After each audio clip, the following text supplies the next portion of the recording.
In this second tutorial, we're going to talk about the noise section, the resonator, and the effects in Redshrike. The noise section is actually very simple. I have the options to choose between several noise options: white, pink, blue, pitched, digital, and glitch. And I can choose the level of the noise applied. So for example, I can have a simple white noise mixed to my oscillator, switch to pink noise, blue, pitched,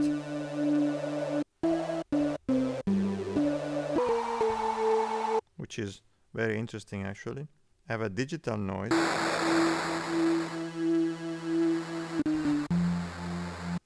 or have some glitch.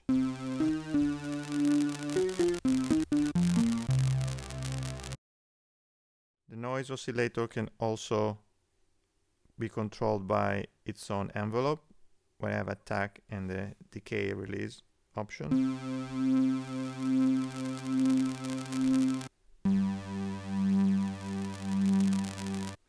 So as you can see, it's easy to understand, but actually very powerful, because the different type of noises that I have available can really help you to make your patches more interesting. The next section is the resonator.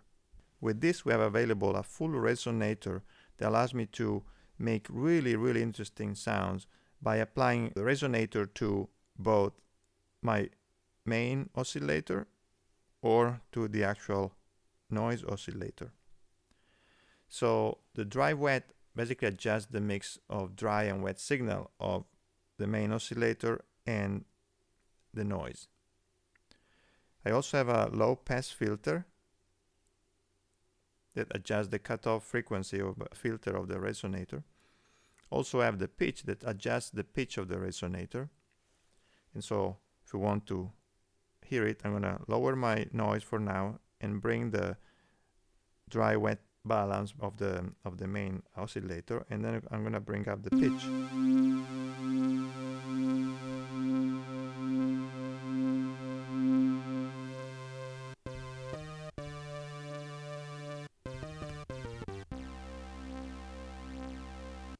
Of course, this can also be controlled by my envelope with my attack, decay, release option.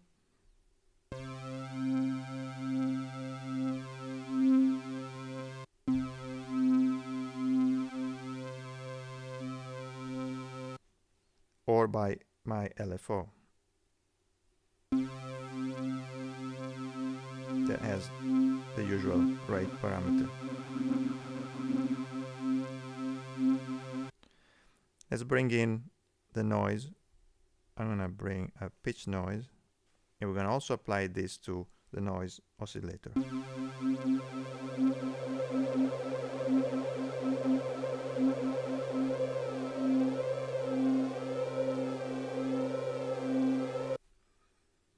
At the end of my resonator, I also have a feedback parameter that adjusts the feedback amount.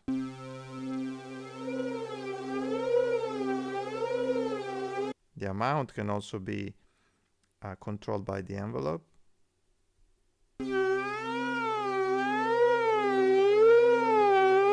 Or the LFO.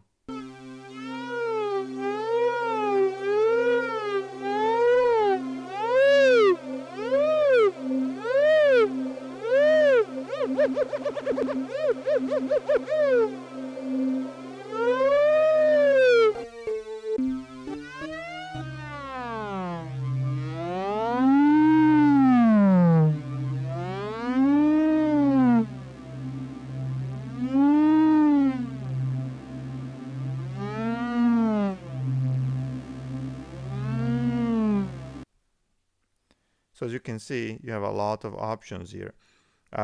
The final one that you can have control over is the routing, where I can have my resonator going to my amplifier, or the resonator going to the filter section that we're going to see a little bit later.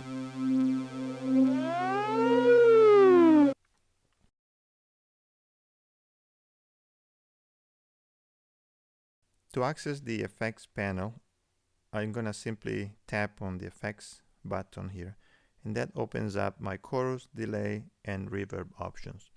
This section actually is very, very powerful, and it really allows you to do way more than just adding some simple effects. Let's start with the chorus.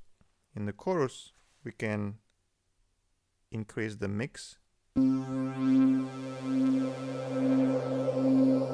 that allows me to add some chorus to my patch. But I can also control the depth on the chorus, the rate,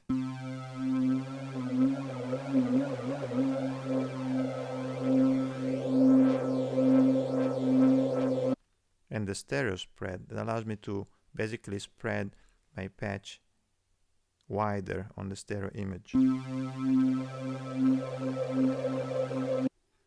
So very simple to control, but really, really powerful.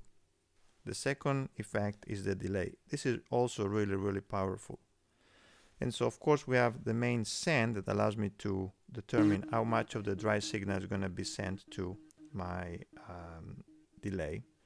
The left and right parameter represent the numbers in time delay in 16 notes. You can change the tempo, the general tempo, in the global settings screen, but here's where you determine for both the left and the right channel the time delay in 16 notes.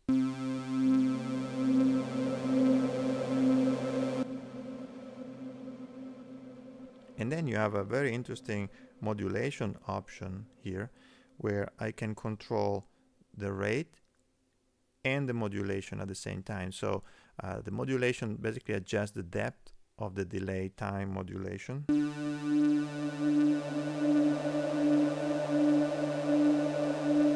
And the rate allows me to control the rate of that modulation. So slower, or faster. Again, as you can hear, this modulation is applied only to the delay, not to the original dry signal. I also have a feedback parameter. This adjusts the feedback amount of the delay.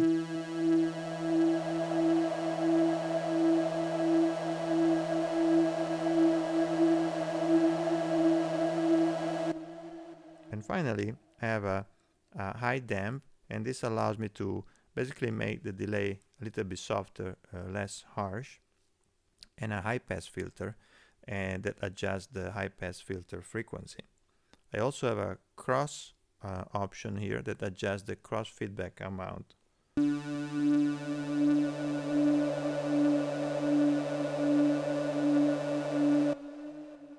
The delay also has a dedicated filter section where I can control some pretty sophisticated parameters for a filter that is applied to the delay. Of course, I have the mix that allows me to control how much the filter is applied to the delay effect.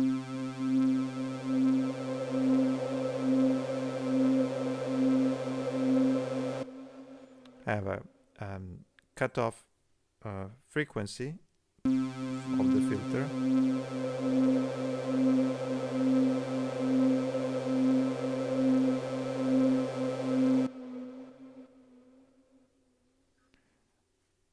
I also have an LFO that can be applied to the filter.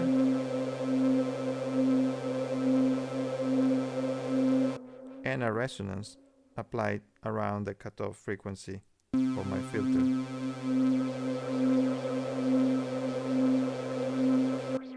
I can also control the drive, which adjusts the overdrive intensity.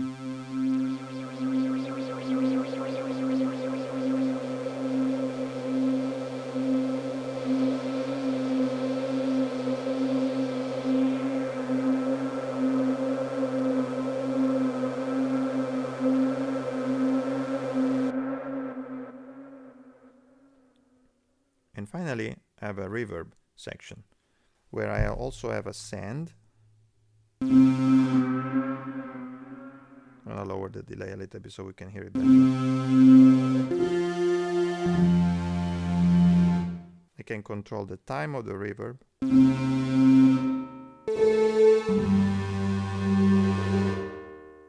And the pre-delay with adjust a delay time before the reverb.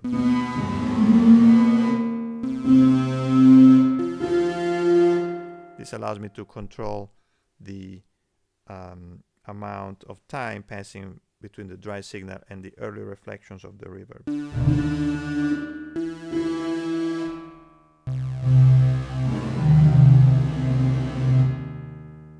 Also have a high pass filter and a high damp adjustment.